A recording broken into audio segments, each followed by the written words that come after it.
Hey, what's up, guys? So in this video, I'm going to be talking about some tips for building supersaws, specifically for melodic dubstep and for trance. So let's listen to what I have.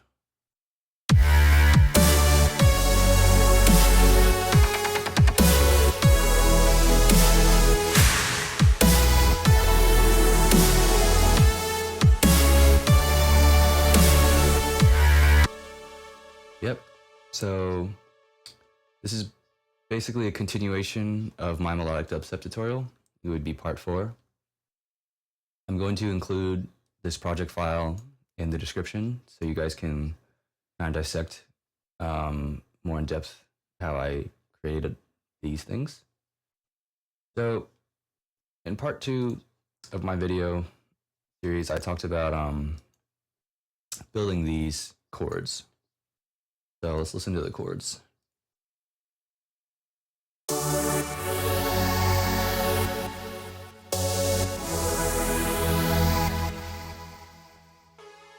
Yep.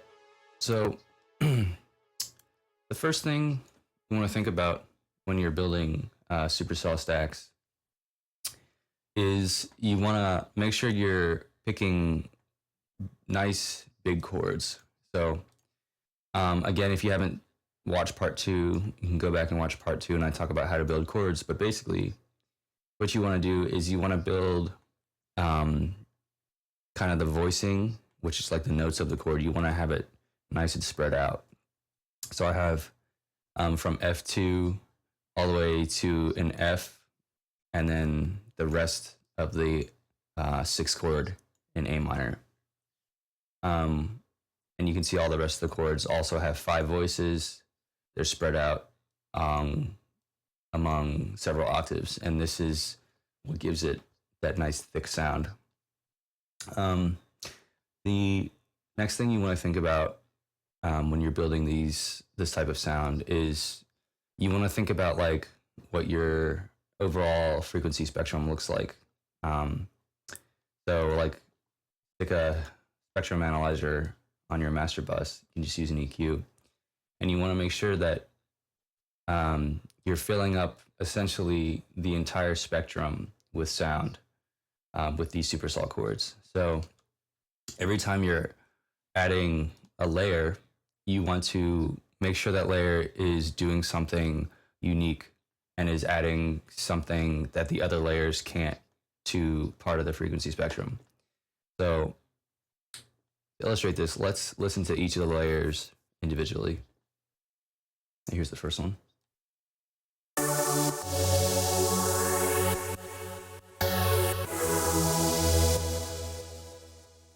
Here's the second one.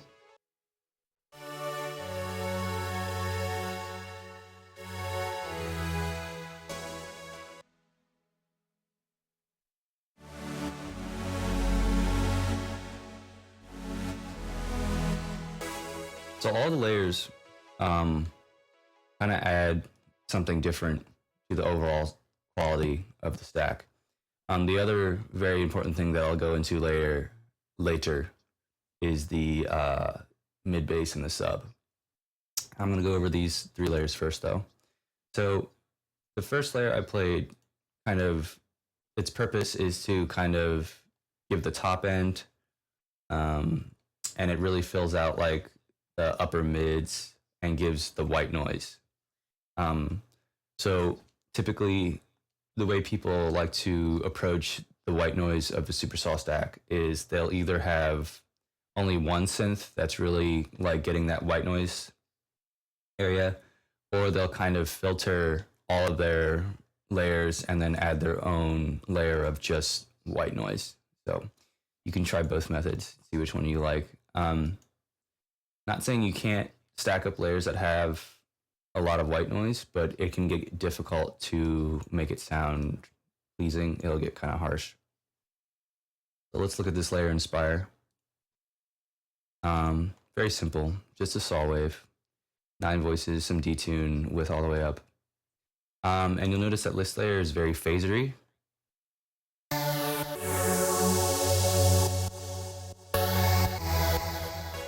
The phaser's one of the things, the effects I really like to use in Supersaw layering. And delay and reverb are also very, very important. And I'll talk about the effects more later. But yep, so just one oscillator, 9 voices, detune. And when I built this layer, I'm basically thinking I need a layer that kind of occupies that white noise, kind of gets that nasally upper mid category. All right, this next layer.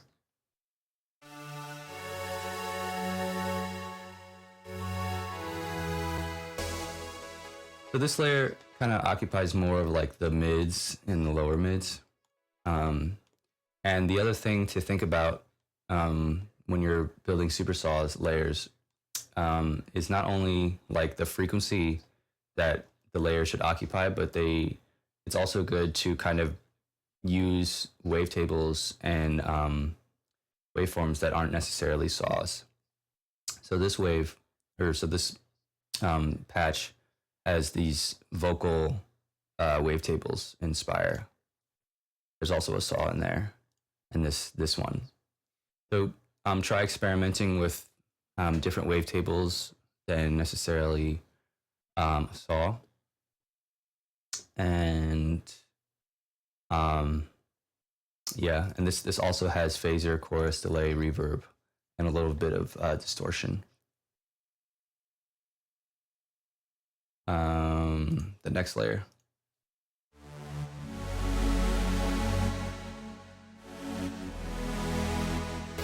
So this is kind of like a bass pad, but it's playing chords. Very nice, lush, warm sound. And the other thing to think about when you're layering these things is the octave at which the layers are playing at. So these two layers are playing at the exact octave that the MIDI is at, but this layer here is the oscillator is set to an octave below. So these two oscillators are off. It's just this one, and it's just again just a saw wave, 5 voices, some detune, and some width, some delay and reverb.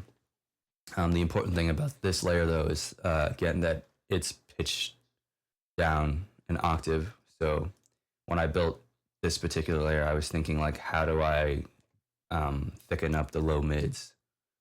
So this layer's for the highs, this layer's for like the middle, and this is for like the lows.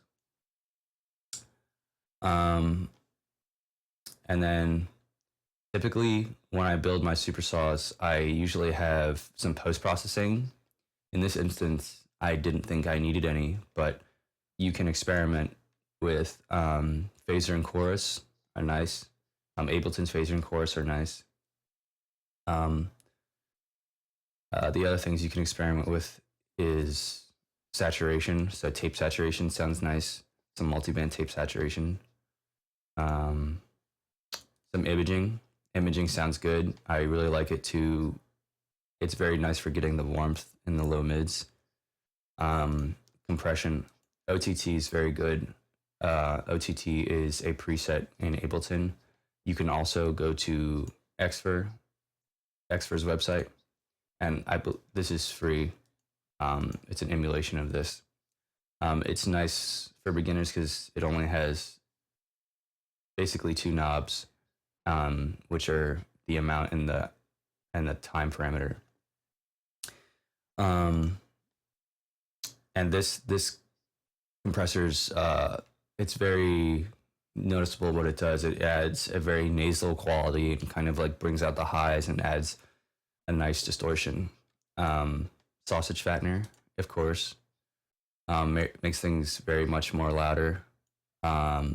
It's actually really nice for getting the lows to come out, and it really actually just makes things into a sausage. It really just like glues it together and like shoves it to the front.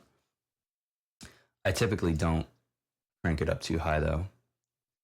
And then Pro C is nice for kind of making it glued together. So yeah. Oh, and then delay and reverb. So always got to have nice delays and reverbs. So Spire is is fantastic because the phaser, the chorus delay, and the reverb are so good. If you don't have Spire, I would recommend you can use Ableton's delay, and then the Valhalla Vintage Verb for your reverb is very nice, and it's very cheap too. It's like $60. So yep. And then for the next thing, so in Supersaws, almost as important as the Supersaws themselves is the sub bass and the mid bass. So I have the sub and the mid bass split. So basically, I just take out the fundamental from this layer, and then I just add the fundamental with a pure sine wave. Yep, just a pure sine wave, nothing else. So that's the sub. Sounds like this.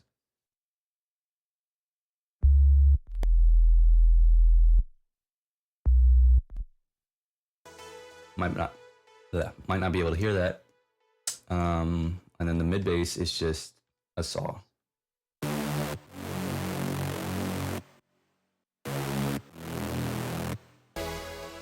So the mid bass and the sub sounds like this.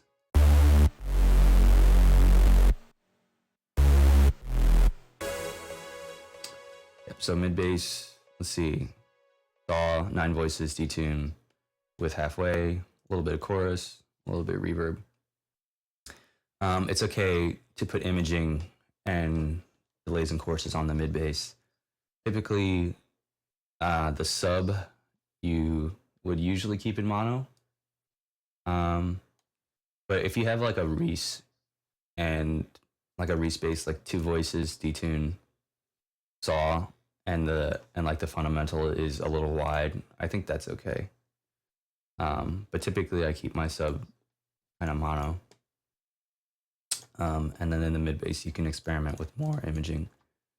But the other thing I wanted to say is a lot of mid basses, for like 7 lines, he uses like massive and uses like a very aggressive kind of mid bass. It's very growly. He's probably using one of like the more aggressive Wavetables and massive. And you can do that too. Or you can just use a saw in this instance. It kind of depends on like what you want. And I think that's it for this video. Again, download the set if you have Spire and Ableton.